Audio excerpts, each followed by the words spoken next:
Osmotic pressure and concentration of solution, ठीक है। सो अभी osmotic pressure and concentration of solution discuss करने वाले हम लोग यहाँ पे। फॉर वेरी, अभी ऑब्वियसली बात है, मैंने स्टार्ट में क्या बोला था कि हम लोग ये जो पूरा कॉलिगेटिव प्रॉपर्टी डिस्कस कर रहे हैं ये हम लोग कितने कॉन्सेंट्रेशन के बिलो कर रहे हैं, हम लोग 0.2 मोलार, राइट। सो 0.2 मोलार कॉन्सेंट्रेशन के बिलो हम लोग क्या कर रहे हैं, डिस्कशन कर रहे हैं, या फिर इसके नीचे वाले जो कॉन्सेंट्रेशन के सॉल्यूशंस है उनके बारे में हम लोग डिस्कशन कर रहे हैं, ठीक है।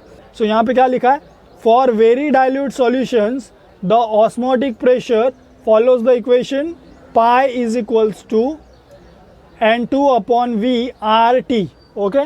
सो यहाँ पे याद रखो ये जो टर्म है दिस N2/V, ये जो टर्म है this is nothing but molarity.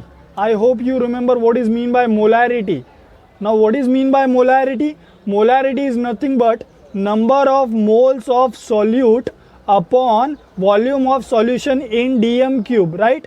So N2 क्या है, अभी यहाँ पे लिखा है मैंने N2 is what, N2 is nothing but moles of non-volatile solute, right? So it is nothing but number of moles of non-volatile solute. And what is V? V is nothing but volume of solution in dm cube. So क्या हो गया, number of moles of non-volatile solute upon volume of solution in dm cube, which is equals to nothing but what? Molarity. Remember R, molarity. Okay? So यहाँ पे क्या हुआ, अभी molarity आ गया।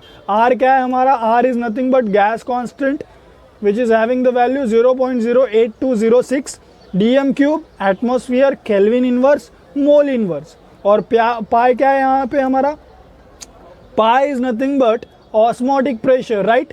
सो ये पाई क्या है, ऑस्मोटिक प्रेशर है, okay. So remember this, pi osmotic pressure है और इसका यूनिट क्या है यहाँ पे, एटमॉस्फेयर, ओके। ठीक है, अभी आगे देखते हैं हम लोग इक्वेशन में। टी क्या है, अभी यहाँ पे टी भी क्या लिखा है, सो टी भी कांस्टेंट है हमारा यहाँ पे। T is also nothing but what, temperature, okay. और यहाँ पे जो भी हम लोग डिस्कस कर रहे हैं ऑस्मोटिक प्रेशर को, ये जो ऑस्मोटिक प्रेशर हम लोग वैल्यू निकाल रहे हैं ये पूरा वैल्यू हम लोग एक कांस्टेंट टेम्परेचर पे निकालते हैं, इसीलिए हम लोगों ने क्या लिया है यहाँ पे, टी लिया है। और टी भी क्या है हमारा, कांस्टेंट है। सो हम लोग बोल सकते हैं that pi is directly proportional to molarity. Why is this so, because यहाँ पे मोलैरिटी जो है वो क्या हो रहा है, कॉन्सेंट्रेशन टर्म है, ऑब्वियसली वो चेंज होगा, वो कांस्टेंट तो है नहीं। लेकिन ये जो आर है और ये जो टी है ये क्या है, कांस्टेंट है। आर गैस कांस्टेंट है और टी भी क्या है हमारा, T is nothing but what, temperature, right. So temperature है और टेम्परेचर भी क्या है हम लोगों का कांस्टेंट है, ठीक है। इसीलिए मैंने क्या बोला, that pi is directly proportional to what, caps M, which is nothing but molarity. अभी यहाँ पे नीचे मैंने लिखा भी है, note solute concentration is expressed in molarity. यहाँ पे मोलैरिटी डिस्कस नहीं कर रहे। Remember, elevation of boiling point, depression in freezing point और उसके जो पहले लोअरिंग ऑफ वेपर प्रेशर हम लोगों ने डिस्कस किया था वहाँ पे मोलैरिटी था। बट खाली ऑस्मोटिक प्रेशर ऐसा है जहाँ पे हम लोग क्या कर रहे हैं, मोलैरिटी डिस्कस कर रहे हैं, ओके। यहाँ पे मोलैरिटी आ रहा है, क्यों, क्योंकि यहाँ पे हम लोग कांस्टेंट टेम्परेचर पे पता कर रहे हैं सारे वैल्यूज़, और बाकी अदर जो कॉलिगेटिव प्रॉपर्टीज़ थे उसमें टेम्परेचर जो था वो कांस्टेंट नहीं था, टेम्परेचर जो था वो क्या था, चेंज हो रहा था, ठीक है। सो इसीलिए हम लोगों ने क्या किया था, मोलैरिटी लिया था, because molarity is independent of temperature, but molarity is what, molarity depends on the temperature, ठीक है। यहाँ पे रीजन भी लिखा है, osmotic pressure measurements are made at specific constant temperature. Remember this, specific constant temperature, okay. I hope this is clear to you. So molar mass of solute from osmotic pressure, अभी molar mass पता करना है हम लोगों को solute का from osmotic pressure, जैसा कि हम लोग elevation of boiling point, depression of freezing point या lowering of vapor pressure में डिस्कस किया था, राइट। सो यहाँ वहाँ पे भी क्या किया था हम लोगों ने, मोलार मास ऑफ सॉल्यूट निकाला था। सो यहाँ पे भी हम लोगों को क्या करना पड़ेगा, मोलार मास ऑफ सॉल्यूट निकालना ही पड़ेगा। So molar mass of solute हम लोग क्या कर रहे हैं, यहाँ पे निकालेंगे by using the formula of osmotic pressure.